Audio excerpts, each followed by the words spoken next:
Hey, fourth graders. It's Friday, fourth grade Friday. I'm thinking that sounds like a good thing to say. Um, hmm, trying to think of what to tell you. Not much here at the Clark house. No. Although I went to school yesterday and doesn't feel the same without you guys. Mostly I've been busy cleaning because like we left so fast in March. And if you remember, this is funny, you'll appreciate this. Do you remember the last time we were in class together? It was a Friday. It was a half day. A lot of you were absent. But do you remember that we painted watercolors with the kindergartners? Yep. Our classroom was a hot mess. So I've been busy kind of cleaning up from March and that kind of stuff. Oh my gosh, remember how messy Senora Alexander's in my office was? Yes, it is so clean. I've been working so hard in there because it's such a mess. It's much better now. Another exciting thing, I got a high score in Pac-Man. Yes. So I've been working hard on that. It's a big achievement for me. And Riley's been working on her Disney cards. Remember how I showed them to you last week? Look at her latest editions. Now, keep in mind, she's not working on these every day, and it takes her a long time to do a card. But look at here's one she did. That's Stitch, right? Or is that Lilo? I'm pretty sure it's Stitch. So cute, right? And here's the other one she's been working on. Look, Olaf. Are those not the cutest? Right? So if you're bored, you could paint some cards. Her friend Katie is making some also, her BFF. And Katie's has like WNBA teams on it. Oh, and Hamilton sings because the girls have been really into Hamilton this summer. They listen to it all the time, they watch it all the time. So, fun. Okay, on to bum bum bum into the dream. We're going to be on chapter 3 today, and if you remember yesterday, I think they just discovered they were having the same dream, but then something else ended, right? I left us on a cliffhanger. I always do that, but I can't remember what the cliffhanger was. Let me look. You'd think I would do that before I start the video, but now I just, you know how I am. Oh yeah, they're talking about how to find the little boy in the video, in the dream. Sorry, the video. This is a video. That whatever. Okay, here we go. Can you tell I've had my coffee this morning? Yes, in my piggy and elephant cup. Mhm. We're on a mug. Okay, here we go. You're like, oh my gosh, Miss Clark, just get on with it. Chapter 3. She was right, of course. Finding her had been so easy. It was she, in fact, who had found him. He admitted grudgingly to himself that he had not even thought about the problem of finding the essential third person. Somehow he had just assumed that it would happen on his own.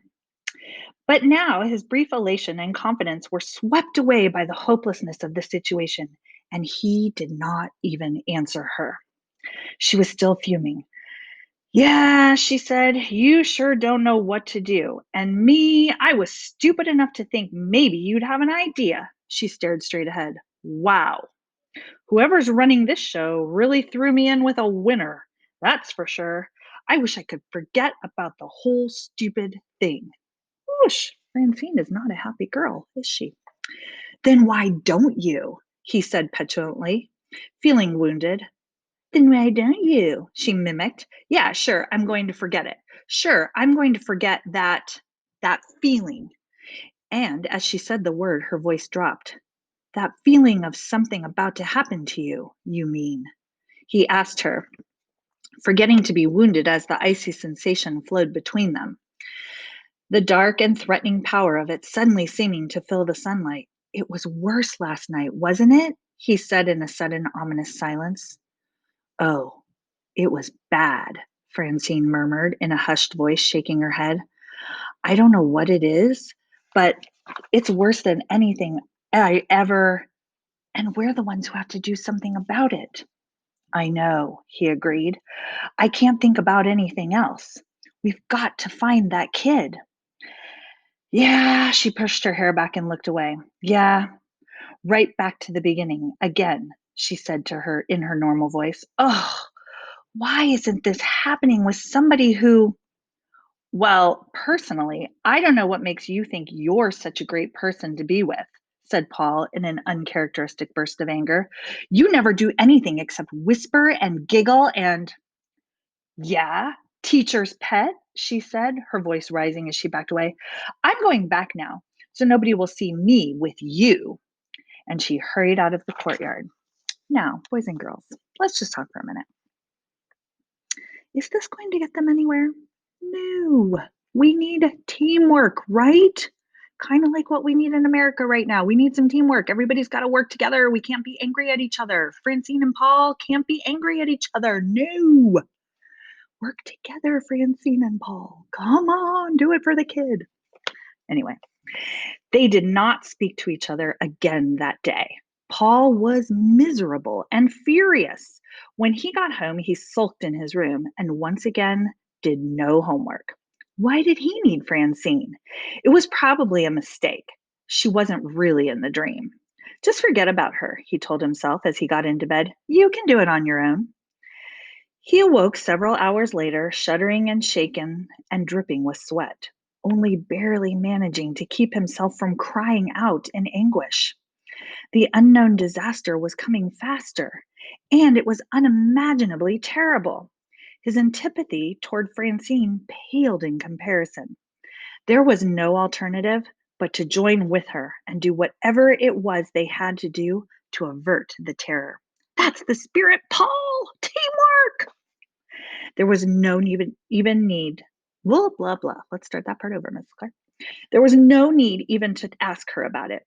She was jumpy and frightened when she joined him at recess, and there were dark rings under her eyes. He could tell exactly how she felt before she said a word. Maybe we should skip the rest of the day, she said tensely. It was Friday afternoon. Just skip and start looking for him right now. Oh, we can't, said Paul.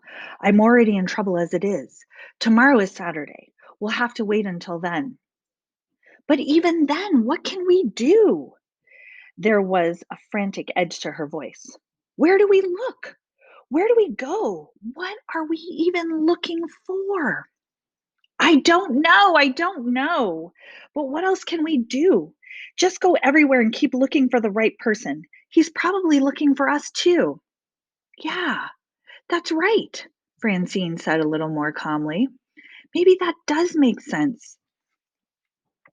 Paul did manage to do some homework that evening, not only to keep Miss Keck at bay, but also to try to keep his mind occupied and to put off the moment when he had to go to bed.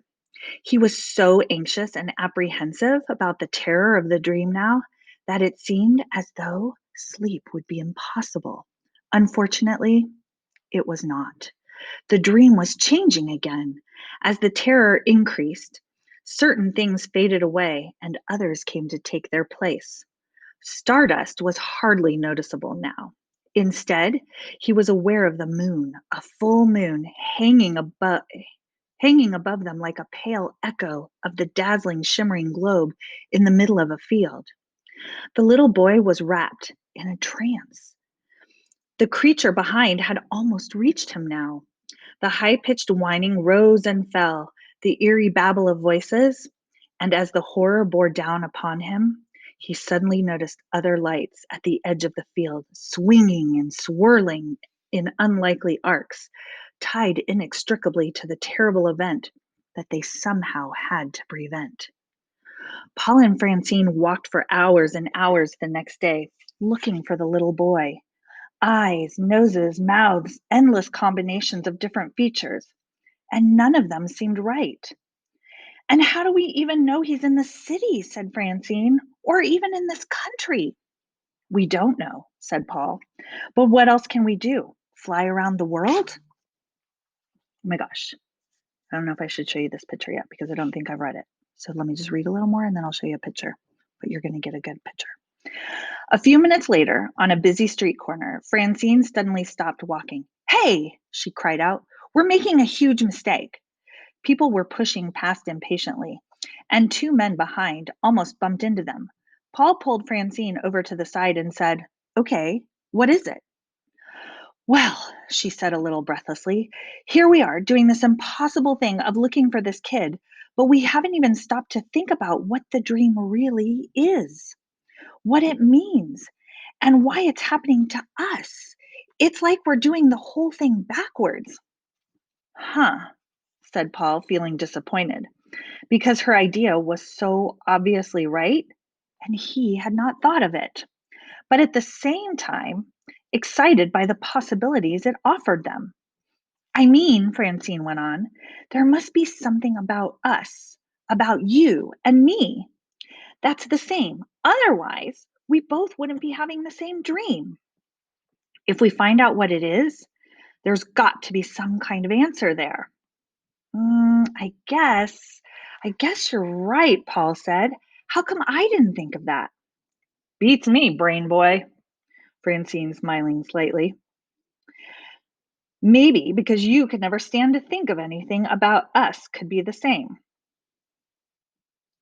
Us could be the same. Oh, well, said Paul, irritated that she had read his mind so accurately.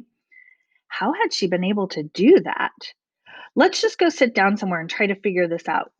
Okay, maybe I already read this part. Look at here is the boy in the field. Looks like the stardust, except it's like a star with a circle. We can see his face a little more. Okay, let's see. They repaired to a booth in a nearby soda fountain. Francine ordered a huge banana split and a Coke. Paul had french fries. Because guess what? That kind of food always helps you think, right? At least I think so. I don't know about you. Ugh, french fries, said Francine. Whoever just gets french fries? I can't stand ice cream, Paul said as the waitress set a gooey, overflowing bowl in front of Francine and a small plate in front of him. Well, said Francine, digging in, that isn't the thing that's the same about us. That's for sure. But I wonder what it could be, Paul said, thoughtfully munching a french fry. We do seem pretty different. How are we ever going to figure it out? He paused for a moment. Well, one thing is, both of our parents are divorced, and we live with our mothers. Francine almost dropped her spoon. How did you know that about me? I I don't know how I knew, Paul said, just as surprised as she was. It just kind of popped into my head, and then I said it without even thinking about it. Oh, that's weird, she said. I don't tell anybody that. My best friend, Sally, yes, her name is really Sally. I did not make that up. I told you it's a great name. My best friend, Sally, is the only one who knows. Did she tell you? You know she never talks to me, said Paul. I don't know how I knew, he repeated. And then they just stared at each other across the table until Paul, embarrassed, let his eyes flicker back to the french fries. Well, anyway, Francine said finally, that's one thing that's the same, but it doesn't seem to have much to do with the dream. There must be something else. She took a sip of her Coke and crunched a few pieces of ice, a sound Paul couldn't stand. It's probably something weird. What's the weirdest thing that's ever happened to you? Once, when I was in an airplane and it hit an air pocket and fell 100 feet in 1 second, and I bumped my head on the ceiling. Those breathing things came down and everything. It was horrible. Well, that never happened to me, said Francine, crunching more ice. But once, I was trapped in an elevator. We were stuck there for half an hour. It was real crowded and people got hysterical. One fat lady fainted and fell right on top of me. Hmm, said Paul. Well, I guess that doesn't get us anywhere. Well, we'll just have to keep trying, she said, beginning to crunch more ice and then quickly stopping. Sorry, I know you can't stand that sound. That's right, said Paul, leaning forward suddenly. But how did you know? I. She seemed puzzled. I don't know. It's like I just suddenly remembered it or something. But I know you never told me that. Paul slowly shook his head. Now that is something I call weird. It's as if sometimes we can tell what the other one is thinking, Francine murmured. It keeps happening. And at last, Paul had a brilliant idea of his own. Maybe that's what the dream is, he said. Maybe it's somebody else calling out for help by sending us the dream, and somehow We can get the message because we have because we have REM or whatever it is. Francine finished in a hushed voice. ESP, extrasensory perception, mental telepathy, he corrected her, slowly sitting back in his seat. He knew his mother would say that it didn't exist. Yet, hadn't they just had direct proof that they could read one another's minds? It wasn't that he could hear her thoughts as words exactly, just that somehow, sometimes, he seemed to be able to tell what she was thinking, and she could tell what he was thinking. It was an exciting feeling, of course, even though he still wasn't sure he really believed in it. But it was also awesome, even frightening. He wasn't sure he really wanted to believe in it. Okay, that would be so cool. But it would be scary, right? Kind of cool, kind of scary. Like if you could hear or if you could read other people's minds what they were thinking. I know, kind of fun. Like, can you read my mind right now? If you're saying I miss you, you are so right. And that's not because I tell you every day, you're just right. Okay, anyway, sorry.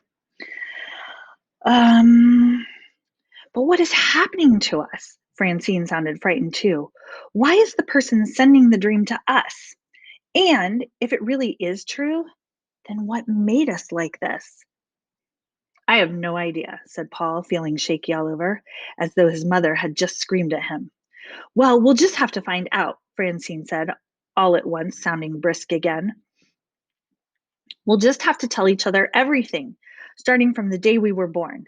If there's any clue or any connection, that's the way to find it. It proved to be quite a lengthy as well as frustrating process.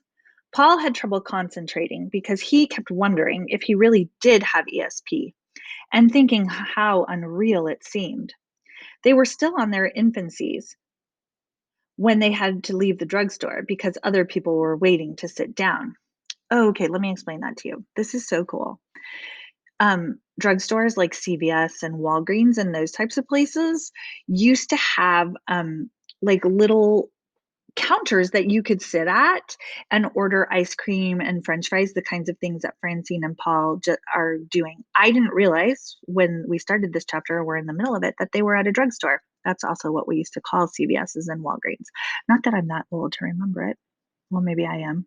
But I do remember going to the drugstore. We would get so excited, my brother and I, to sit at the counter for ice cream while my mom did shopping. Anyway, so that's where they are. They're at like a CVS or a Walgreens, and there's a food counter in there, and you can sit down and have ice cream.